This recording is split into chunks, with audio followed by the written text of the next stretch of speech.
તો આપણો જે ટોપિક છે આજનો એનું નામ છે જડત્વની ચાક માત્રા. જડત્વની ચાક માત્રા આખા લેક્ચરમાં પહેલા આપણે સમજવાનું કે જડત્વની ચાક માત્રા કહેવા શું માંગે છે ને કેમ આવી છે. આપણા ચેપ્ટરનું નામ શું છે? દ્રવ્ય કણોના તંત્રની ચાક ગતિ નહીં, દ્રવ્યમાન કેન્દ્ર અને ચાક ગતિ. તો ચાક ગતિનો ટોપિક છે અને એનસીઈઆરટી માં નંબર કયો છે એનો?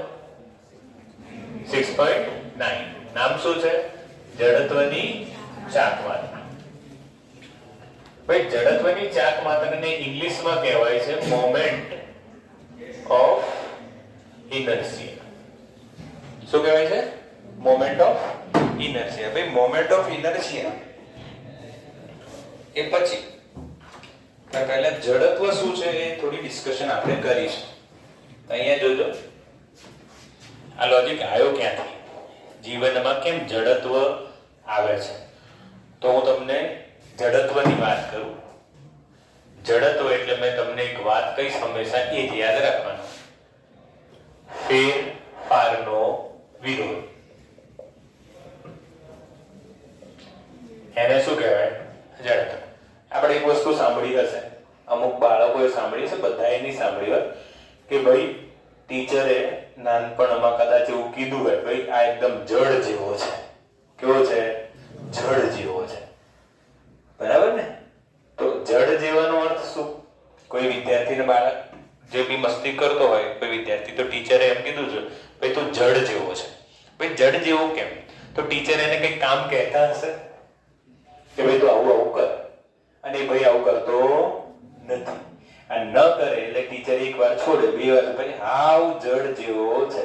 પછી ટીચર સ્ટાફ રૂમમાં બી વાત કરે કે ભાઈ આ બાળક તો યાર અમારી વાત માનતો નથી. તો બધા કે એ તો જડ જેવો છે. તો આવું કેમ કે? તો એનું કારણ છે જડ શું કરે ભાઈ? ફેરફારનો વિરોધ. જે કોણ ટ્રાય કરે છે? ટીચર. એટલે જડત્વ આવે. સમજ્યા કે નહીં સમજ્યા?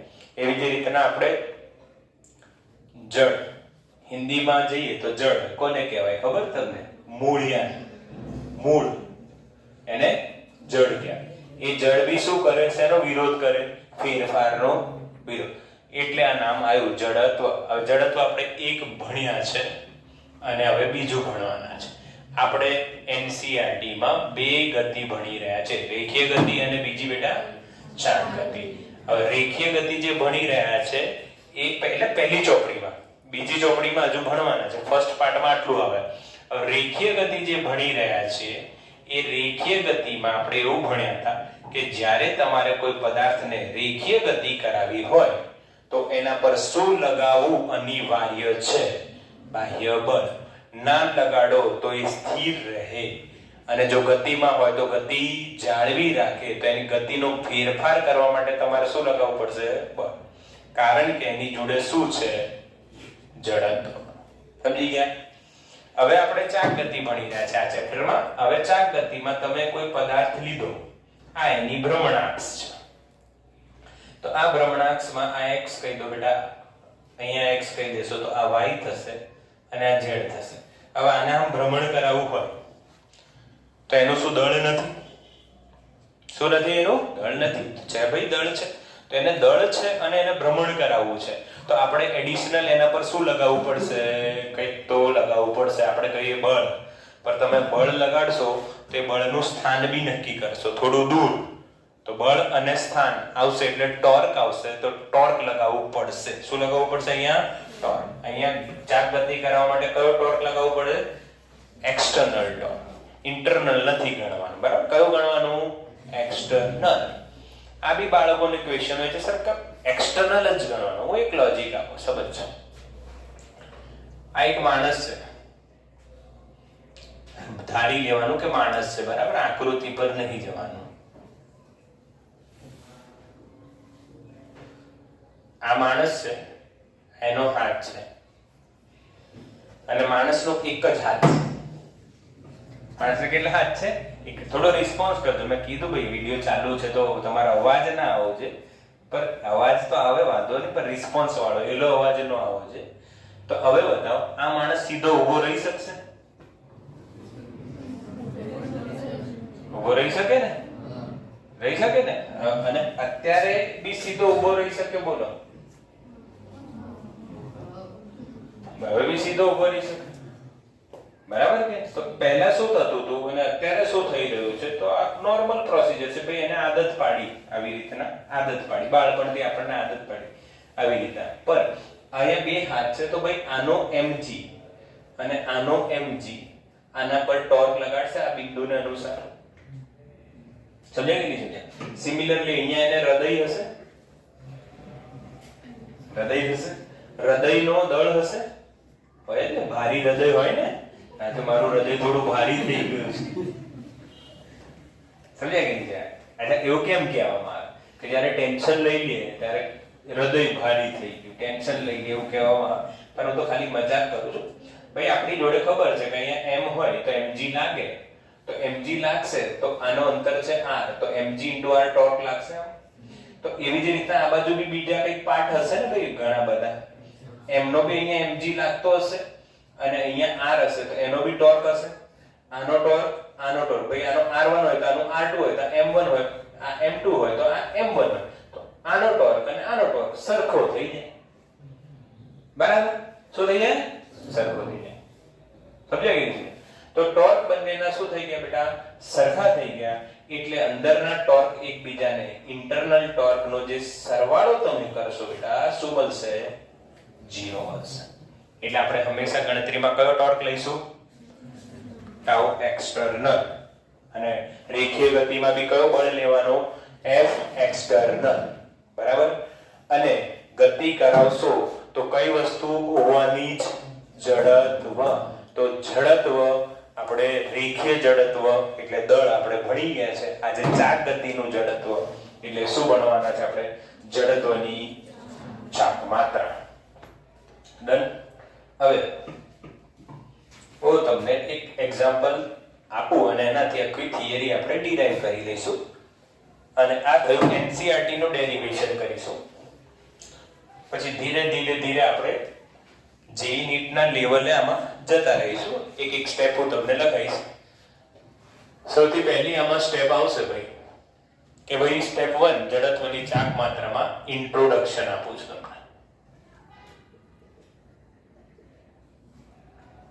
ઇન્ટ્રોડક્શન શું કે ભાઈ આ આઈ ક્યાંથી, કઈ રીતના આનું ઇક્વેશન છે, આનો એકમ શું, સદિશ છે કે અદિશ, એને જ કહેવાય ઇન્ટ્રોડક્શન. મનભાઈ અહીંયા ધ્યાન આપો, વિડિયો તમારું નામ આવી ગયું છે, અહીંયા ધ્યાન આપો અને ભણવા પર. મેં ફરી કહું છું, ભલે આવી રીતના બેઠા હોય, ધ્યાન આપણો ક્યાં હોવો જોઈએ? ભણવા પર જ.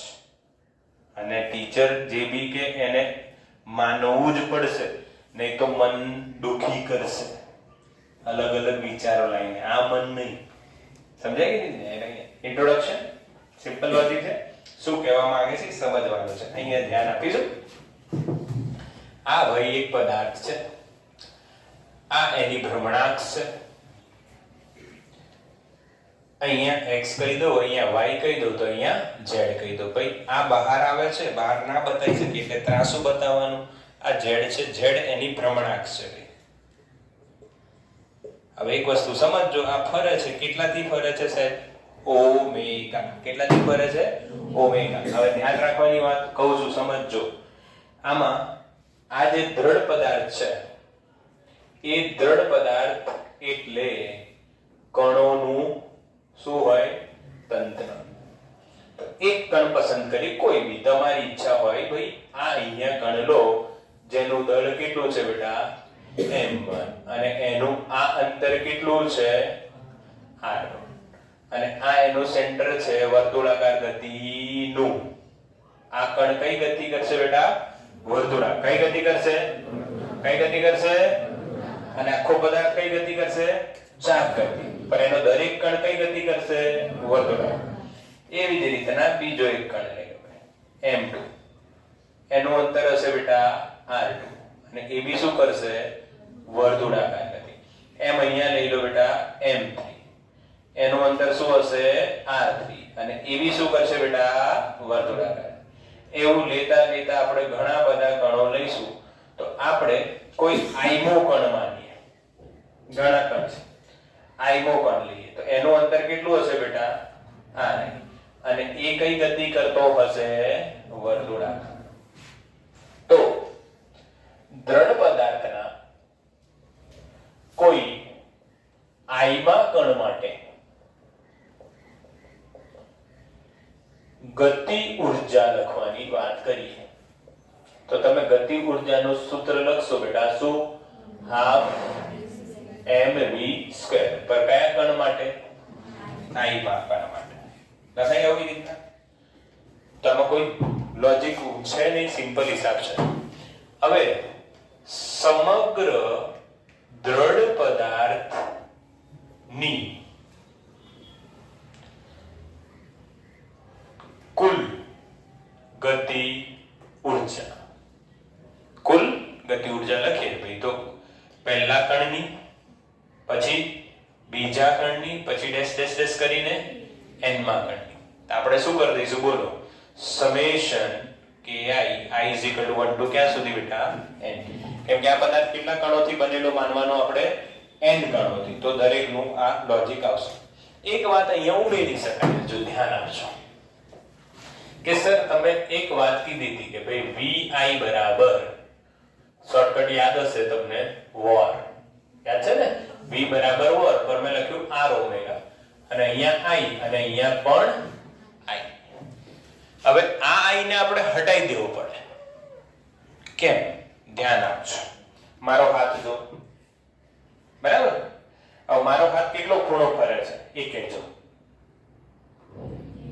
90 બરાબર માની લો 90 ખૂણો ફરવામાં મારા હાથને સમય લાગ્યો 1 સેકન્ડ કે 2 સેકન્ડ ધીરે કરે થોડો કેટલી સેકન્ડ લાગી 2 સેકન્ડ કેટલો ખૂણો ફર્યો 90 મારો અંગૂઠો કેટલો ખૂણો ફર્યો 90 મારી કોણી કેટલો ખૂણો ફર્યો 90 તો મારા હાથના દરેક કણ કેટલો ખૂણો ફર્યા 90 કેટલા સમયમાં 2 સેકન્ડમાં તો ઓમેગા શું હોય છે ભાઈ delta theta upon delta T સરેરાશ ઓમેગા લખો તો સરેરાશ ઓમેગા આ લખાય ડેલ્ટા થીટા મેં કીધું કેટલું ભાઈ 90 રેડિયનમાં કેટલું લખાય બેટા π/2 કેટલી સેકન્ડમાં 2 તો મારા હાથના દરેક કણની ઓમેગા કેટલી હશે π/4 રેડિયન પર સેકન્ડ તો આની ઓમેગા અલગ લખાય નહીં તો આ બધા કણ જે બી હશે એ બધાની ઓમેગા કેવી હશે સેમ એટલે આપણે શું લખ્યું તો અહીંયા મૂકી દઈશું તો આપણને આન્સર મળશે હાફ mi ri અને ઓમેગા પર ri અને ઓમેગા નો શું બેટા આવશે અહીંયા સ્ક્વેર બોલો ક્લિયર થઈ ગયું તો કોઈ બી કણની ગતિ ઉર્જા અથવા ચાક ગતિ ઉર્જા તમે એમ કહી શકતા હોય આમાં ના કહી શકો તો વર્તુળાકાર ગતિ છે તો કોઈ બી કણની ગતિ ઉર્જા આટલી આવે પછી બધા કણની ગતિ ઉર્જાનો શું થઈ ગયો અહીંયા સરવાળો આ સરવાળો સદિશ છે કે અદિશ છે અદિશ છે કેમ કે ગતિ ઉર્જા કેવી રાશિ છે અદિશ રાશિ છે પણ બધા એક જ દિશામાં ફરે છે એટલે સરવાળો આપણે કરી દીધો છે બરાબર તો આ ki હવે ki ની વેલ્યુ મૂકો I is equal to 1 to n ki શું લખાય હા ઓકે જો આપણે લાસ્ટ લેક્ચરમાં શું ભણ્યા અહીંયા ધ્યાન આપીશું ના દેખાતું એ લોકો આ બાજુ આવી જાઓ છેલ્લી થી પહેલી બે બેન્ચીસ છે અહીંયા આવી જાઓ ચલો ત્યાં જતા રહો છેલ્લી મને નહીં દેખાતો તમને હું કઈ રીતના દેખાય એટલે છેલ્લી નહીં લે છેલ્લી થી બે એમ બોલ્યો દીર્ઘવાળી ચલો તમારે બોર્ડ જોવાનો છે તો ખબર હોય છે ને હા ચાલ જો ધ્યાન આપીશું લાસ્ટ લેક્ચરમાં આપણે જે ટોપિક જોયો તો રિવિઝન કરાવું છું જડત્વની શું જોઈ હતી બેટા ચાક માત્રા ભાઈ મેં તમને એક વસ્તુ સમજાવી હતી કે જડત્વ તો હોવાનું જ કોઈ પણ પ્રકારની ગતિ થાય જડત્વ તો રહેવાનું જ તો ભાઈ આપણે રેખીય ગતિ થતી હતી કઈ ગતિ થતી હતી રેખીય ગતિ થતી હતી ત્યારે જડત્વ કોણ હતું તો કે ભાઈ દર અને ચાક ગતિ થાય છે તો જડત્વ કોણ છે I હવે I એ જડત્વ નથી નામ શું છે એનું જડત્વની ચાક માત્રા અને સૂત્ર શું આવેલું કાલે summation mi/ri². I = 1 to n. આ સૂત્ર કોના માટે આવ્યું? કણોના તંત્ર માટે. કોના માટે આવ્યું? હા. પછી આપણે એક સૂત્ર હજુ જોયું કે જે ભાઈ કોઈ બી પદાર્થ લો, કોઈ બી તમે ગોળો લઈ લો, પછી તમે નળાકાર લઈ લો, કે તમે શંકુ લઈ લો, ત્રિકોણની પ્લેટ લઈ લો, લંબચોરસ પ્લેટ લઈ લો, કોઈ પણ આકાર લઈ લો, એ બધા આકારને ફેરવવા માટે તમારે બાહ્ય ટોર્ક લગાડવું પડે. અને બાહ્ય ટોર્ક લગાડવું પડે એનો મતલબ સમજી જવાનો, એની જોડે કઈ માત્રા હશે? જડત્વની ચાક માત્રા હશે જ. આ પંખો છે, આ સ્થિર છે, અત્યારે મારે ફેરવવું હોય તો મારે એના પર શું લગાવવું પડશે? ટોર્ક. બળ નહીં બોલવું. શું બોલવાનું? જ્યારે બી ચાક ગતિ આવતા હું બળ તો અહીંયા બી લગાવું છું. ફરે છે ના, મારે બળ ના લગાવવું જોઈએ. મારે શું લગાવવું જોઈએ? ટોર્ક. ટોર્કમાં બળ આવી જ જશે. તો કોઈ બી વસ્તુને ચાક ગતિ કરાવવું હોય તો શું લગાવવું જોઈએ? ટોર્ક. તો બતાવો, આપણે અહીંયા બટન ઓન કરીએ તો શું થાય? પ્રવાહ આવે, અંદર ગૂંચળું હોય, પ્રવાહધારિત ગૂંચળામાં પ્રવાહ, સમજાય કે નહીં? પ્રવાહધારિત ગૂંચળામાં ટોર્ક ઉત્પન્ન થઈ રહ્યો છે અને એ ટોર્ક થી આ પંખો શું થઈ રહ્યો છે? ફરી રહ્યો છે. તો ગોળ ફેરવા કે ચાક ગતિ કરાવવા માટે તમારે શું જોઈશે? ટોર્ક. ટોર્ક કેમ જોઈશે? કેમ કે એની જોડે શું છે? જડત્વ. જો જડત્વ ના હોય તો ટોર્કની જરૂર નથી. સમજી ગયા? કોઈ ડાઉટ રાખવો નહીં. તો જડત્વની ચાક માત્રા સમીકરણ mi/ri². પછી આપણે એક કન્ડિશન માની કે જે દ્રઢ પદાર્થ છે, કોઈ બી પદાર્થ લઈએ છે, ઘન પદાર્થ કે દ્રઢ પદાર્થ, એમાં બધા કણો સૂક્ષ્મ કણો છે અને એમના બધાના દળો સરખા છે.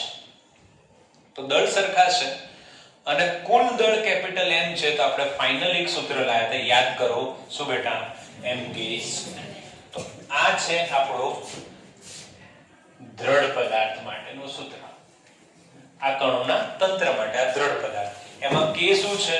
તો k છે બેટા √summation ri² upon શું?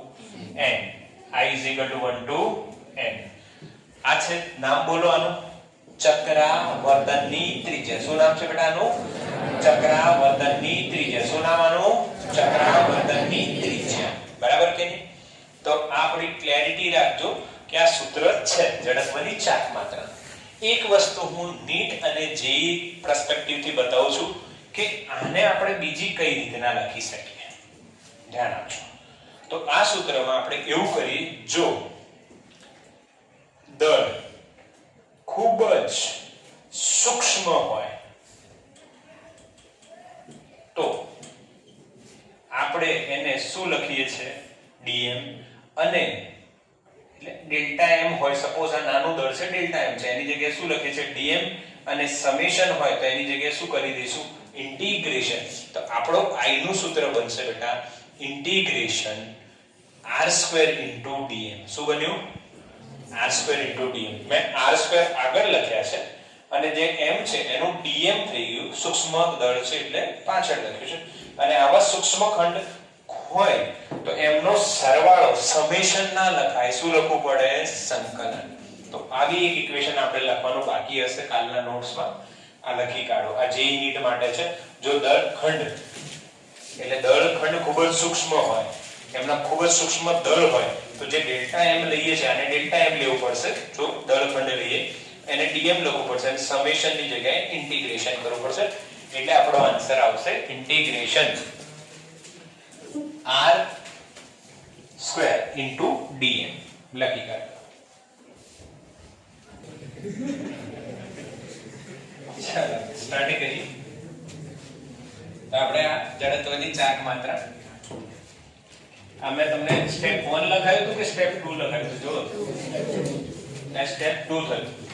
લખો સ્ટેપ 3.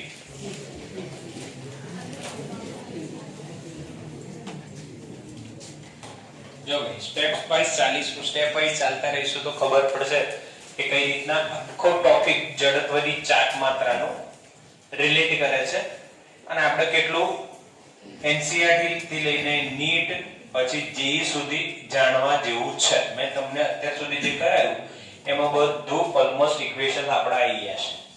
હવે શું કરવાના છે? તો હવે આપણે આ પ્રૂવ કરવાનું છે કે ભાઈ જડત્વની ચાક માત્રા કઈ રીતના. તો હું જે બેઝ લઈશ, જેમ કે મેં તમને લખાયા સ્ટેપ 3, એમાં જુદા જુદા કણોના તંત્ર અને દ્રઢ પદાર્થોના જડત્વની ચાક માત્રા શોધવાના સૂત્રો આવશે. કઈ રીતના આયા, કઈ રીતના થશે એ બધું હું અત્યારે તમને બોર્ડ પર ધીરે ધીરે બતાવવાનો છું. તો સ્ટેપ 3 શું લખીશું? તો લખો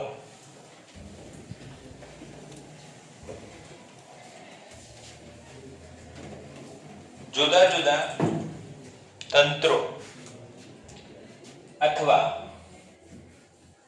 દ્રઢ પદાર્થો ની જડત્વની ચાક માત્રા. તો એમાં આપણે લખીશું કેસ 1.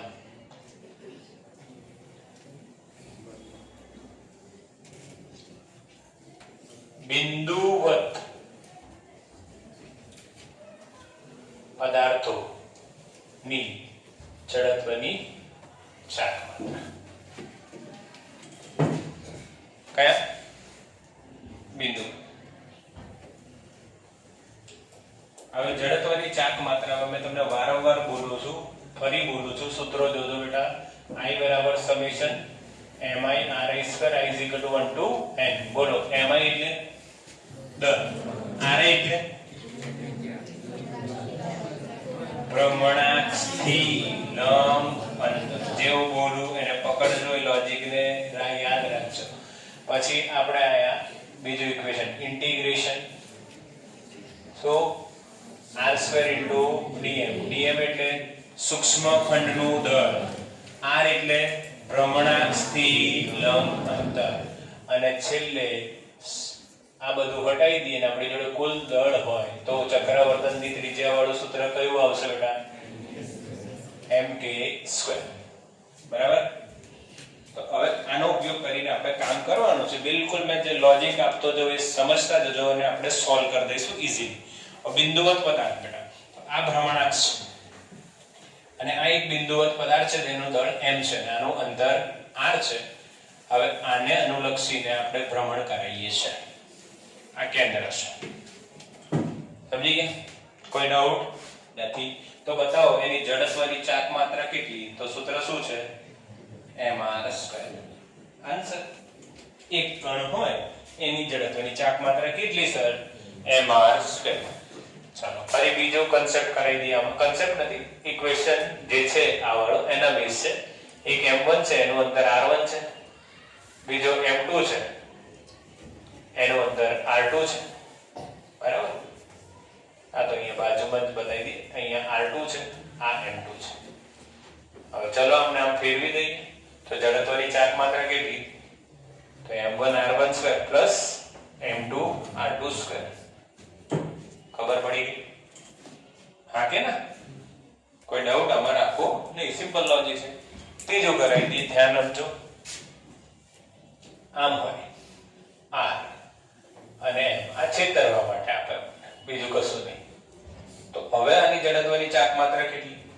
તો દળ m છે, દળ m છે અને અંતર r છે, તો mr². એવું લાગે પણ તમને બી ખબર છે બેટા, મેં છેતરવા માટે તમને આ ક્વેશ્ચન આપ્યો છે. શું થશે બોલો? હા, લંબ અંતર શોધવાનું ને. તો આ r છે, આ 90 થયું, તો આ શું થશે બેટા? r sin θ. ભાઈ આપણી જોડે લંબ અંતર આવી ગયું, તો આપણો જવાબ શું હશે બોલો? mr sin θ નો સ્ક્વેર. એટલે જવાબ શું હશે બેટા? mr² sin² θ. બોલો ક્લિયર થઈ ગયું? તો આ ગોખવાનો નથી, મેં પહેલા બોલ્યો છું તમને. આને યાદ રાખવાનું છે. r શું છે? ભ્રમણાક્ષથી લંબ અંતર. બરાબર કે નહીં? ભ્રમણાક્ષથી લંબ અંતર. ક્લિયર કે નહીં? કોઈ ડાઉટ? Simple logic. તો આ તમે લખી કાઢો. બરાબર? પહેલો કેસ બિંદુવત પદાર્થોની और કણોની. પદાર્થો ધેટ મીન્સ કણો. ભાઈ કણોની વાત કરી રહી છે. હવે કણ સ્વરૂપે હોય તો એની જડત્વની ચાક માત્રા આ રીતના લખાશે.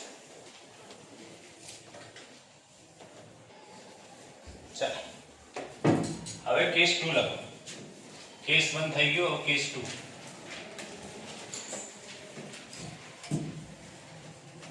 હવે આપણે એનસીઈઆરટી તરફ વળીશું. થોડું તો પાછું એવું ના થાય કે એનસીઈઆરટી ખબર નથી પડતી, એવું ઘણી વખતે થતું હોય. તો એનસીઈઆરટી માં અમુક ફિક્સ આકારોની જડત્વની ચાકમાત્રા, અને એને બ્રેકેટમાં લખી દેજો એનસીઆરટી બેઝ છે. એ આયા ક્યાંથી બધું જોવા મળશે, આપણને ખબર બી પડશે કે હા આવ્યું ક્યાંથી, આ બધું અસર જે લખાઈ રહ્યા છે એ બને કઈ રીતના, એવી તમને પ્રૂવ કરીને હમણાં બતાવીશ. ટેકનિક આપીશું, બધા આન્સર આપીશું, ચિંતા નહીં કરતા. અમુક ફિક્સ પદાર્થોની અથવા આકારોની જડત્વની ચાકમાત્રા કઈ રીતે ના ધ્યાન આપજો. અચ્છા, ફિક્સ આકારોનો મતલબ શેનાથી છે? તો ફિક્સ આકારો હું અહીંયા લખું છું. પહેલો આકાર ધ્યાન આપજો, એક અહીંયા લખીશ, બાકી ત્યાં એક ચાર્ટ બનાવી આપીશ તમને. તો પહેલો અહીંયા લખીએ છીએ આપણે નિયમિત સળિયો. ધ્યાન આપવાનું છે, અહીંયા નિયમિત સળિયો છે અને એના કેન્દ્રમાંથી પસાર થતી અક્ષ છે ભ્રમણાક્ષ. એની લંબાઈ છે ભાઈ L અને એનું દળ કેટલું છે ભાઈ M. તો એની જે આપણે જડત્વની ચાક માત્રા લખીશું ભાઈ, એ લખાશે ml²/12. કઈ અક્ષને અનુલક્ષીને? કેન્દ્રમાંથી પસાર થતી. હો ભાઈ, એક ફિક્સ છે, બાકી અક્ષ બદલશો તો લંબ અંતર બદલાશે, લંબ અંતર બદલાશે તો જડત્વની ચાક માત્રા બદલાશે. ફોર એક્ઝામ્પલ, તમે એલું જોયો છે ને, લાકડી ફેરવતા હોય છે, લાંબી લાકડી હોય એને અમુક આમ ફેરવે તો એ વચ્ચેથી ફેરવે. ક્યાંથી ફેરવે? બસ. કેટલા લોકોએ લાકડી ફેરવેલી છે? હાથ પર કરો. બરાબર, ઓલમોસ્ટ બધાએ બાળપણમાં કે ગમે ત્યારે વચ્ચેથી ફેરવે. અત્યારે કોઈક આરએસએસ માં જતું હોય તો કદાચ એમની જોડે એ દંડ હોય ને એ કદાચ ફેરવ્યાની પ્રેક્ટિસ કરતા હોય કે ગમે દંડ ફેરવતા હોય, બરાબર, વચ્ચે. પણ એ જ દંડને તમે વચ્ચેની જગ્યાએ અહીંથી ફેરવો તો સરળ નહીં પડે, મુશ્કેલ પડશે. શું પડશે? મુશ્કેલ. જડત્વની ચાક માત્રા વધી જાય. જડત્વ વધી જાય તો ફેરવવું મુશ્કેલ. સમજ્યા કે નહીં સમજ્યા? આ પ્રેક્ટિકલ તમે કરી શકો છો ઘરે જઈને. કોઈ લાકડી હોય એને ફેરવવાનો ટ્રાય કરજો. અહીંથી ફેરવશો તો થોડી મુશ્કેલ પડશે, વચ્ચેથી ફેરવશો તો સરળ પડશે. સૌથી સરળ ક્યાં પડે? વચ્ચે. જેમ તમે વચ્ચેથી શિફ્ટ થયા પોઈન્ટને ફેરવવાને તો મુશ્કેલ પડવા લાગશે. એનું બી કારણ જાણીશું, પણ અત્યારે તમે ખાલી આટલું સમજો એની ml²/12. હવે હું તમને પૂછું છું ચક્રાવર્તનની ત્રિજ્યા ભાઈ, એનો આન્સર આપો. તો k શું લગાય? I/m. એનો શું કરવો પડે? રૂટ. કેમ કે I બરાબર શું લખીએ છે બેટા? mk². તો k શું થયું? I/m એનો રૂટ. તો ભાઈ આ છે I, એમાંથી m ડિવાઈડ કરી દો એટલે L²/12. તો જવાબ શું આવશે? L/√12. અને L/√12 એટલે 4 તરી એટલે 2√3. બોલો, ક્લિયર થઈ ગયું? આમાં કોઈ ડાઉટ રાખવો નહીં. અચ્છા, તમે કહેશો સર આ તો તમે યાદ રખાઈ ને. ભાઈ હું પ્રૂવ કરીને પણ આપીશ કે આ ક્યાંથી આવી.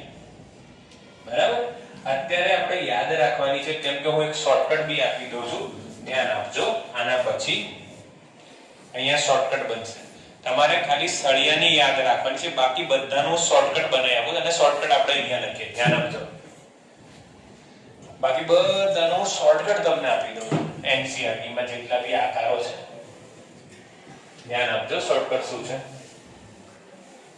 રી ન ત ગો.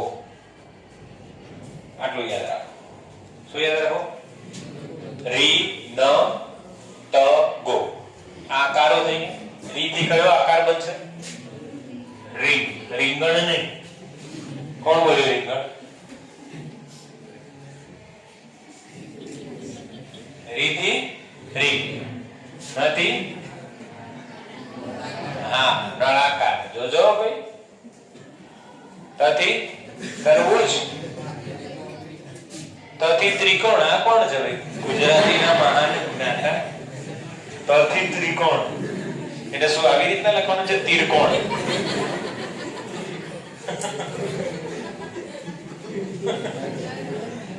તથી તકતી. ગોથી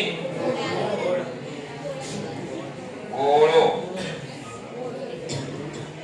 અલા ગોળા. ધ્યાન આપજો. હવે બધું સમજતા જજો, બીજું વધારે મગજ નહીં લગાવવું. હવે રિંગ હોય ભાઈ, તો હું રિંગ અને બધાના આકાર ડ્રો કરું છું. અહીંયા આ રિંગ મેં ડ્રો કરી, આ નળાકાર મેં ડ્રો કરી, આ તકતી મેં ડ્રો કરી અને આ ગોળો મેં ડ્રો કર્યો. સમજો. હવે અહીંયા છે આ કોણ ભાઈ?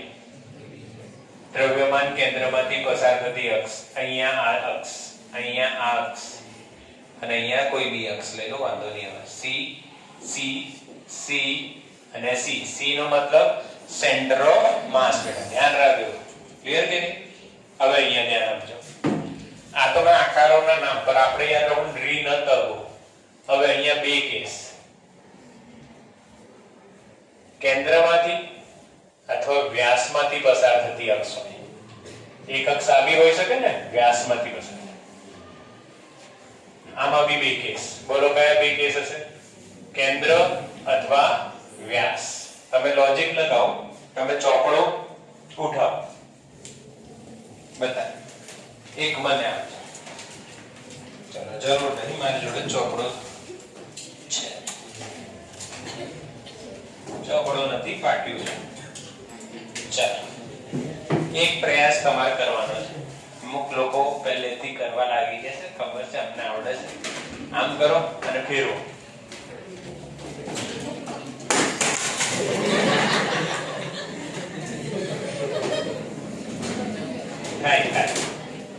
આમ ફેરવો, બરાબર? ચાલો, કોને સૌથી સારું આવડે બતાવજો, મારે ચેક કરું છું. એ તને કમ્પ્લીટ આવડે. ચાલો, સરસ. એ તને કમ્પ્લીટ આવડે, ત્યાં જઈને આ શીખ્યો. ચાલો ચાલો. તો હવે એક બીજો પ્રયાસ તમને કહું, ધ્યાનથી જોજો. જેને આ આવડ્યું ઠીક છે, નહીં આવડ્યું ઇટ્સ ઓકે. હવે તમે આમ ફેરો, અઘરું થઈ જાય ને. આમ ફેરવવું સરળ છે, આમ ફેરવવું અઘરું.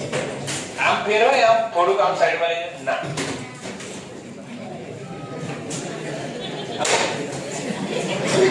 એટલે આ વિડિયો રેકોર્ડિંગ ચાલે ભાઈ. બસ શાંતિ શાંતિ. પાછા એ જો બસ બસ બસ. એટલે ટૂંકમાં એવું કહી શકીએ કે અક્ષ બદલો છો તો જડત્વ બદલાઈ જાય છે, તો જ આપણે ટોર્ક બદલવું પડે છે. નહીં તો એટલા ટોર્ક અને એ જ રીતના થઈ જવું જોઈએ. એટલે અહીંયા ધ્યાન આપીશું કે કેન્દ્રમાંથી પસાર થતી અક્ષ હોય કાં તો વ્યાસમાંથી પસાર થતી અક્ષ. આ બેમાં સર તમે આ બેને સાથે લખ્યું, બરાબર, અને આ બેને નહીં લખ્યું, તો આ બેમાં બીજા બે કેસ છે એટલે નહીં લખ્યું. ધ્યાન આપજો. પોલો અને નક્કર. અહીંયા બી બે કેસ છે બેટા, પોલો અને નક્કર. આ પ્યોર એનસીઈઆરટી ચલાવી રહ્યો છું. કારણ શું છે, મેં અગેન કહું છું, જ્યારે તમારા થિયરી ટેસ્ટ આવશે તો તમે આ ટેબલની જગ્યાએ બીજું બધું ભેગું કરવાની જગ્યાએ આટલું ટેબલ. બીજી વસ્તુ કહું છું, નીટ અને જેઈ માં આના કરતા થોડું વધારે છે. વધારે છે એનો મતલબ એવો નથી કે આ નથી. ધ્યાન આપજો. એનસીઈઆરટી નો આટલું કરશો તો નીટ જેઈ નો આટલો પાર્ટ પૂરો થઈ ગયો. આનાથી બિયોન્ડ પાર્ટ બી છે, એવું કરાવવાનું છે, પણ પહેલા આને યાદ રાખવું પડશે. ધ્યાન આપજો. હવે જડત્વની ચાક માત્ર. હવે તમે આ બધી વસ્તુમાં શું કોમન દેખાય છે તમને? આ બધી વસ્તુઓ જોડે એક વસ્તુ છે, દળ તો હશે જ. દળ તો બીજી બધી વસ્તુઓને ત્રિજ્યા છે, એટલે અહીંયા શોર્ટકટ બને છે. શું બને છે? તો સર આ કેમ અલગ લખ્યું? આમાં શું નથી? ત્રિજ્યા. આ બધી વસ્તુઓને ત્રિજ્યા. ધ્યાન આપજો. આ બધાની જડત્વની ચાક માત્રા લખું છું, જોજો. જડત્વની ચાક માત્રા ધ્યાન આપજો.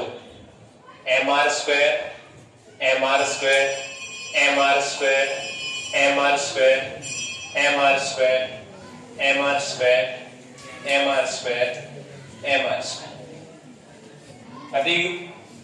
આટલું તો આવડ્યું. કેમ કે બધામાં શું છે ભાઈ, મેં પહેલા જ કીધું, બધામાં કોમન છે દળ અને ત્રિજ્યા. તો આવી ગયો. હવે આગળ જે ગુણાંક આવવાનું છે, જેમ અહીંયા આવ્યો 1/12 એમ અહીંયા બધામાં કોમન નથી, અલગ અલગ છે, ધ્યાન રાખજો. અહીંયા ધ્યાન, હું જે બોલું એ પકડજો લોજી. 1/2 બોલો, ફરી બોલજો. 1/2 આટલું આવડવું છે. આ ડાબા હાથ પર આપણે ગણીશું.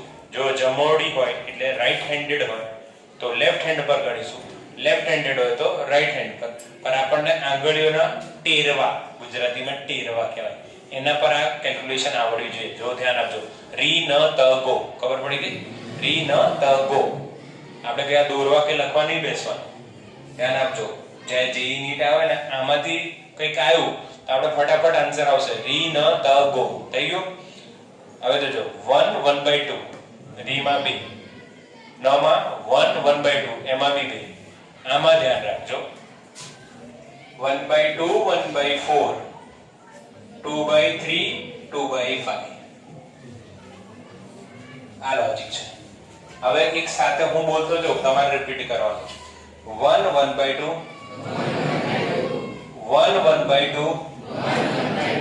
1/2 1/4 2/3 2/5. ફરી રિપીટ કરશું. લેફ્ટ હેન્ડ કે રાઈટ હેન્ડ કરો, જે તમારે જોડે હોય. આમ રાખો તો લેફ્ટ થશે. પાછા અમુક લોકો આ હાથ કરે છે. લેફ્ટ. રી ન ત ગો, મગજમાં સેટ કરી દેજો. રી ન ત ગો, બરાબર? રી ન ત ગો. બોલો. 1/2 પછી 1/2 1/2 1/4 2/3 2/5. કેટલી જડત્વની ચાક માત્રા યાદ રહી ગઈ? ગણો જોઈએ. 8. 4 છે, 4 ની 2 એટલે કેટલી થઈ ગઈ? 8. આપણને યાદ થઈ ગઈ. રી ન ત. આનાથી બિયોન્ડ અને એક્સ્ટ્રા શીખવાનું જ છે ભાઈ. પર આટલું ક્લિયર. હવે બાજુમાં શું લખીશું આપણે? ચક્રાવર્તનની ત્રિજ્યા. ખબર છે શું ડિવાઈડ કરવાનું આમાંથી? m ડિવાઈડ કરો ને વર્ગમૂળ લો તો શું વધશે? r. m ડિવાઈડ કરો ને વર્ગમૂળ લો તો શું વધશે? r/√2. r/√2 r/√2 r/2 √2/3r √2/5r.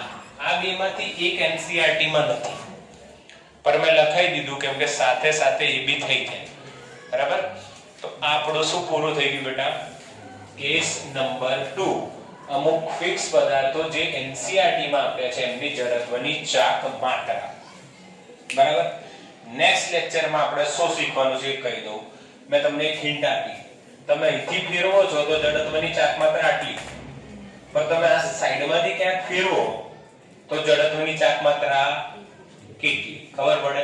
તો સર આવું કોઈ કેસ તમને શીખવાડો ને, ધ્યાન આપજો. નવરાત્રીમાં જે લોકો ગરબાના જાણતા હોય, રમતા હોય, જોતા હોય, એમાં ખબર છે આવું ફેરવવાનું આવે છે. હવે માની લો એની જગ્યાએ આખી લંબાઈ કેટલી છે ભાઈ? l. એની જગ્યાએ આપણે શું કરવાનું? આપણે કંઈક અલગ કરવાનું. આપણે એવું કરવાનું નવરાત્રીમાં l લંબાઈ. તો કયામાં આપણને વધારે બળ ટોર્ક લગાવવું પડશે, વધારે મહેનત કયામાં થશે? આમાં. એનો મતલબ અહીંયા જે જડત્વની ચાક માત્રા છે અહીંયા નથી, અલગ થઈ જશે, વધી ગઈ.